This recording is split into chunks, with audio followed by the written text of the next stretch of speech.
Well, we're seeing more and more of it these days. At least 20 speed cameras in Toronto have been damaged so far this month, with 3 more vandalized earlier this week. Yeah, someone is on some sort of a mission. Let's go live to CP24's Courtney Heels, looking to get to the not only bottom of this, but also getting plenty of reaction to this, Courtney. It's interesting whether it's chiefs of police, premiers, you just local drivers.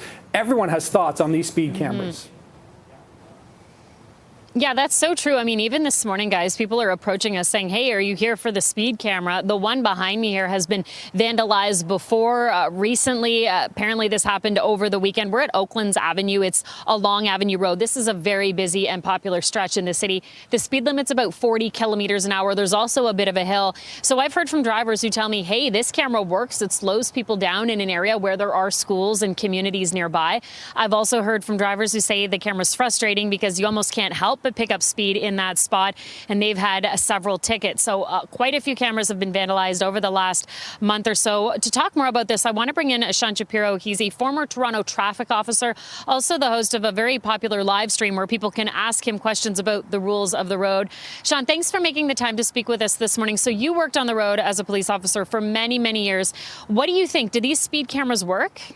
They absolutely work because they hold drivers accountable, and if there's no risk of getting caught, people roll the dice. The chance of being caught by a police officer is a lot lower than the guarantee of a ticket if you're breaking the law. What do you think of the vandalism we're seeing right now? I mean, this number is very, very high. At least 20 cameras targeted in the last month. What do you think of that? Well, it's disgusting. It's criminal behavior, and it's no different than when people assault parking enforcement officers that are there to make the roads safer and keep traffic moving. These cameras are there to make roads safer for everybody that use them, and cutting them down is criminal. There's no other way around it. And if we have to, I think we should put a lot more attention on catching those people responsible and holding them accountable. That kind of leads into my next question. What do you think should be done with all of this? I mean, I'd imagine it's getting quite expensive having to replace these cameras time and time again. The Parkside camera, for example, hitting it at least 7 times. What do you think the city should do to try and address this? Well, I've always made suggestions around some kind of laser defense system, but the reality is we either need to hire security for it or put them on concrete poles high up in the air, just like Brampton does, where no one's cutting anything down. And but those changes have to take place because we need to stand up to the bullies that are trying to change the way we police our roads. And we need these systems in place to make sure that people do what they're supposed to do, which is just drive lawfully and safely. Remember, nobody gets a ticket if they don't break the law. So anyone doing this is just trying to justify their bad behavior. Can you maybe speak to the challenges for Toronto police officers, specifically traffic officers? I mean, I know police are already quite busy as it is, but it sounds like it can be a little bit difficult to constantly target people who are speeding in a really busy stretch, especially those areas, those community spots. Well, that's the whole thing. Police have their work cut out for them. They're understaffed and they're needed everywhere. And, you know, the problem is they get to work, they start with pending calls, they go to those calls and they go one to the next, and often not being able to take a lunch break.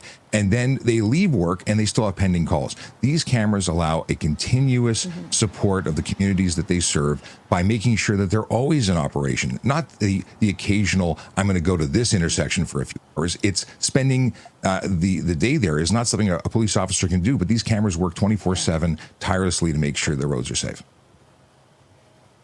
Do you think over time they also change driver habits and behavior? Do people think twice about going down a road like the one behind me here on Avenue, a little bit above the speed limit? Or do you think they kind of think, oh, yeah, I got a ticket there last month, I need to start slowing down? There's no question that they do change behavior long term. Now, it can't necessarily guarantee that they won't speed somewhere else where the cameras aren't, and that's why I suggest we should have cameras everywhere, but that's another story. The truth is, majority of drivers change their behavior, and they continue with that changed behavior, and if they get a ticket, they're more likely to, again, change their behavior for the better. We see a reduction over time when cameras are deployed. It's not something where you get 50,000 tickets on week 1 and 60,000 on week 2. That number decreases. And that's why also cameras tend to get moved around as they become less of an issue. They put them into new problem areas. Finally, Sean, what do you say to people who do think it's a cash grab? I mean, that does include the Premier. He's talked about this. He doesn't think we should see the cameras. He has suggested, you know, maybe the government will get involved and get rid of them. And other people have told me the same thing. They say it's just too expensive. It's not making a difference. What do you say to those people? Well, here's the deal. Again, it only tickets the people who break the law. So if we're feeling bad for the people who are choosing to make roads less safe, I have no sympathy for them. If they want to avoid tickets, they just have to go a little slower. And, there's absolutely no excuse. There's no road in Canada or the world where the speed limit is a great idea, but not enforceable. It is what you need to do everywhere for the safety of all. And if you want to take away the whole cash element, let's just make it demerit points, or we'll take away your car for a bit. Whatever it's going to be to dissuade people from breaking the law, that's what we should do. Okay, Sean Shapiro joining us live this morning. Thank you so much, Sean, for making the time to speak with us. We appreciate it. Always a pleasure. Take care. Thank you. You too.